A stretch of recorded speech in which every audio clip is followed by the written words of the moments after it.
DJ Ferris. The Chicago, nigga. It's the real one. Hit me. Only one is pulling shit the fuck up. Let's get a sports talk. It's this weekend. A whole lot, because a loss would be a disaster for them. And let me explain. The Patriots pretty good this year, right? They have a quality win against the Dolphins. As that turned out, that's a quality win. And against the Raiders. And as that turns out, that's a really good win. And Cam did not play well against the Raiders. And in terms of their losses, they have a couple of quality ones, too. Barely against the Seahawks in a great game. It's the best game I've seen in a while. And to the Chiefs without Cam, calls going against them the whole thing. So 2-2, they were all right. Then they lost to the Broncos. And they were off for a while, and Cam was rusty. I get it. Now they have the Niners. Niners coming off a good win. You're going to go to 2-4? The thing about when you had Tom Brady as quarterback is, whatever the excuses, you were never 2-4. When you were struggling, maybe you were 500, whatever, and you ended the season with double-digit wins every year. It could go both ways. I'm not saying it could go both ways because for the Niners sitting at 3-3, you have the Rams that's sitting at 4-2. You have Arizona sitting at 4-2. So they trying to keep pace with both of them. So, and they trying to keep pace with the Bills. The Patriots trying to. They don't want to go 2-4. Then you gotta climb your way up to even get close to the Bills. And the Bills have to win to keep first place. But the Patriots have to win this game to be able to keep pace with them. And as I keep saying, Brady left the cupboard bare for Belichick because a lot of this is obviously, like, we can say, oh, that's not really the way this works. It's exactly the way it works. Belichick and Brady have enormous egos or they wouldn't be the GOATs. You can't get to where they were without enormous egos, where they are. Who was it more, Belichick or Brady? That's the argument in sports. It's one of the great ones of all time in American sports, really, at this point. Who was it more, Belichick or Brady? Brady made sure by the time he was gone, Belichick didn't have a quarterback. He had to scramble, and luckily Cam Newton was available, right? Brady also made sure he went to a lovely situation in Tampa Bay where he would get the most credit possible. Just don't turn the ball over, and they would have, Jameis hadn't turned the ball over. They'd won 9, maybe 10 games last year, right? Doesn't matter. No one wants to hear the excuses. We are watching Belichick and Brady, and we want to see who does better. My prediction is Belichick. Doesn't look so good. If they go to 2-4 while Brady's riding high, does it? And 2-4, considering the Bills, who are maybe not. Yeah, that's what's going to be the narrative. If Brady didn't win against the Raiders this week and go 5-2, and Belichick lose against San Francisco and go 2-4, and everyone gonna start looking at it was Brady that had this team being successful, not Belichick. That's what they gonna put over Belichick's head. Is he really a good coach? Which he is. But that's how they going to write it. All we cracked them up to be early on, but that's a good team. Considering the Dolphins, who were at 500 and already pretty tough to beat, and now they're going to start Tua, and they feel that that's because that's an improvement, not just for the future, but right now over Fitzpatrick. Imagine if the Patriots wind up with 6 or 7 wins this year, and Brady goes to the NFC Championship game or something. And that's why they have to keep pace. Miami are sitting at 3-3. And y'all sitting at 2-3. The two teams that you dominate for the last 20 years are ahead of you.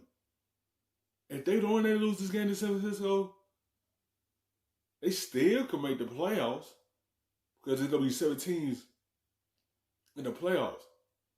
But they have to keep winning to able to get that last spot or jump Miami to try to get past the Bills and get back to first place.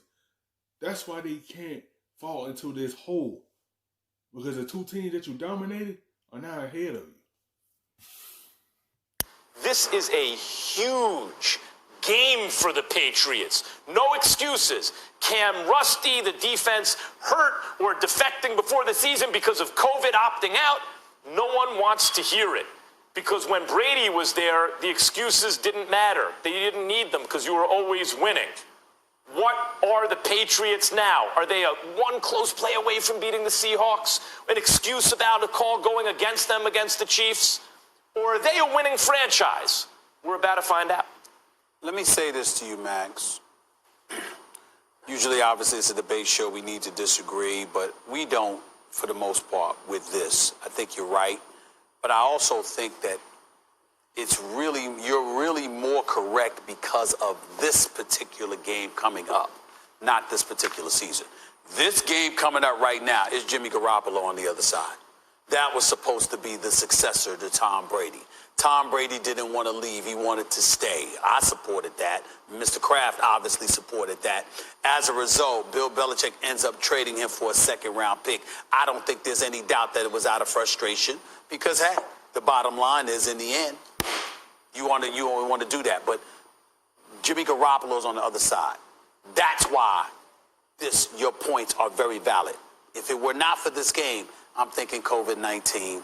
I'm thinking Cam testing positive for it. I'm thinking about him having to miss a game. I'm thinking about N'Keal Harry, who can't get open. I'm thinking about Bill Belichick's history of not being able to draft good at the wide receiver spot. I'm thinking about all of those things, and I would say we ain't never had a season like this. Normally, I would give them a pass, but this game right here can't. Yeah, if you lose to Garoppolo, somebody that you want to put ahead of Tom Brady and let Tom Brady walk and let him be the future of the Patriots.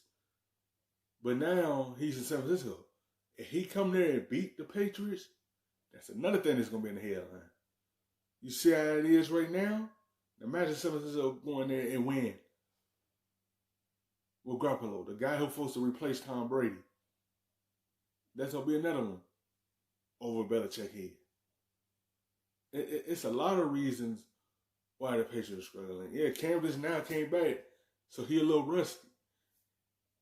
He's still trying to cope with these wide receivers. They still wait on the career to break out and potentially come the number one option. Because Element is getting up there at age now, but he's still productive. It's a lot of things that could go on with this Patriots. Why the reason why they struggling this time around. Better not get outplayed by Garoppolo, or Boston is not going to be kind to him. Ryan? I don't think that's even it. Here's why it's big, and it's more to Mac's point. Tampa Bay saw its first adversity this year. They didn't play well. Tom Brady blows up on the sideline against Chicago. Tom Brady forgets what down it is, and they lose a game. It's all falling down in Tampa Bay. They go back to work. Tom Brady gets that team focused. They come out and play the Green Bay Packers, which they weren't favored to win, and they blow them out. They have no penalties. They play discipline. Tom Brady plays well. He doesn't turn the ball over. They win the football game. This is now Bill Belichick's adversity without Tom Brady, with a new quarterback, with a new team. Rob Ninkovich said they normally go back to basics in these times. Well, for the last 2 decades, going back to basics has been going back to Tom Brady and what works. This is Bill Belichick's first chance at that this season with a new team and a new quarterback. This game is more than important. This game is everything. This game sets a tone for the rest of the season. They have to win this game, and it's all on Bill Belichick. Thanks for watching ESPN on YouTube. For